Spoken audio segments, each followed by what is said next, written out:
Hey everybody, so just wanted to kind of give a little bit of background information on the horse, how we got it,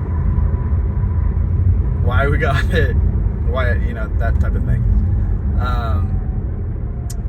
So basically Michaela has always dreamed of training horses for a living. And she had horses.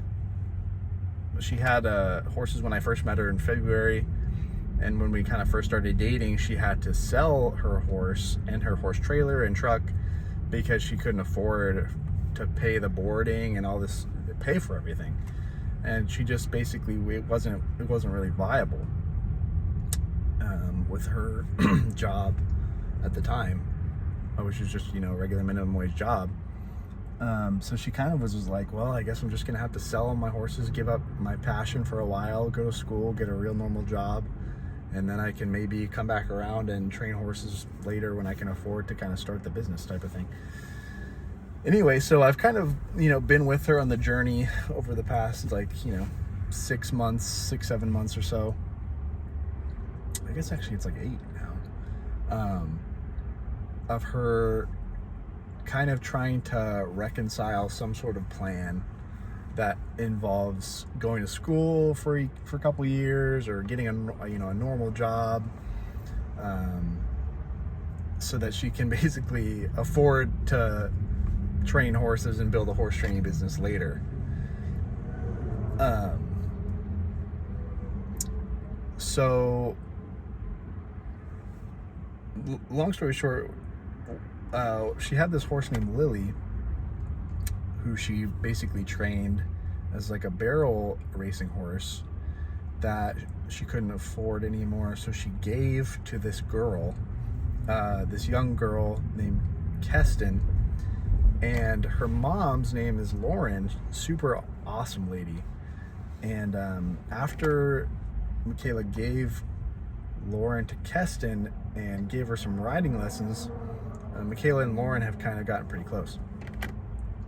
So we went and visited Lauren 2 or 3 weeks ago, just to catch up and let Michaela say hi to Lily and etc. And Michaela was kind of venting to Lauren about how she's kind of feels lost in life and trying to figure out a plan. And Lauren was like, well, I mean, you can kind of you don't have to wait that long. You can just do it on the side. Just buy a horse, train it like you trained Lily. Use your training experience, and then flip it in 8 to 12 months as a started horse. And she had experience doing that, and so she was like, yeah, anything that you need as far as advice, I can totally help you out, and etc. So after that, I was able to kind of see the possible reality of it, and I looked more into it, started kind of looking for how much horses are, how much the whole thing would cost, boarding, etc. And then if it would even be possible to do without a trailer and a truck, like a horse trailer. And basically it kind of was like, okay, well, it would be possible to do if we got a horse that had good papers, so like a bloodline with well-known, famous horses, so that they would be easier to sell, right? If we bought one that was about 2 years old, so old enough to start training and start riding, and kind of and sell when they're 3 to 4. Because if you look at kind of the value of horses over time, especially as they get trained, usually from 2 to 7 is when they kind of are really increasing in value as they kind of mature and ideally win races and stuff and get trained on a consistent daily basis. So we were like, if we could find a horse that's 2, and if we could that has good papers, and if we could also get a spot at a boarding facility that has really good training areas on site, like an arena and a round pen and pastures and stuff like that. And So one of the places that Michaela has barrel raced at a few times is this place called John Vulcan Academy that does offer boarding, and they have everything there. They obviously have arena and round pen and everything for training, and they also take care of all the feeding and stall maintenance and everything for you. So you basically just pay the monthly fee, and they feed your horse and basically take care of it and turn it out to the pasture. And you know, you can basically give them anything extra that they need, like supplements or you know, anything beyond that is you can do. But the basic survival stuff, they'll take care of that. And then obviously maintaining their stall.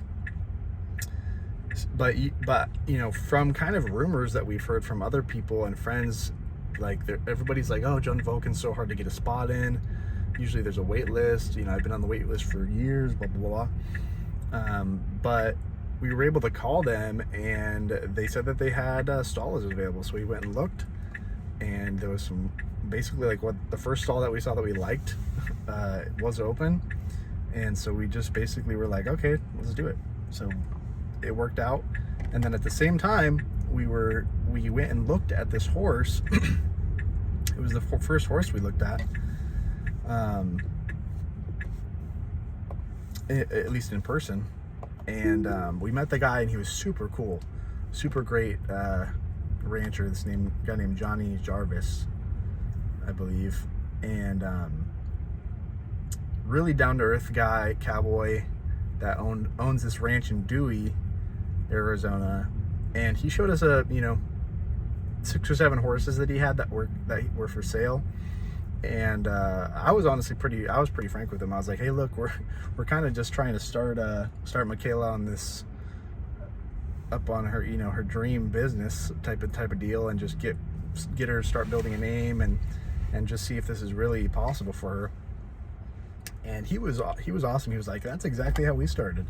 He's like, I started with training horses and flipping them, and you know, training performance horses, and then I was able to save up and get a ranch, and it's a great way to start. And so he was super on board and really helpful guy. And he's like, actually, you know, he's like, I have the perfect horse for you. He shows us cowgirl.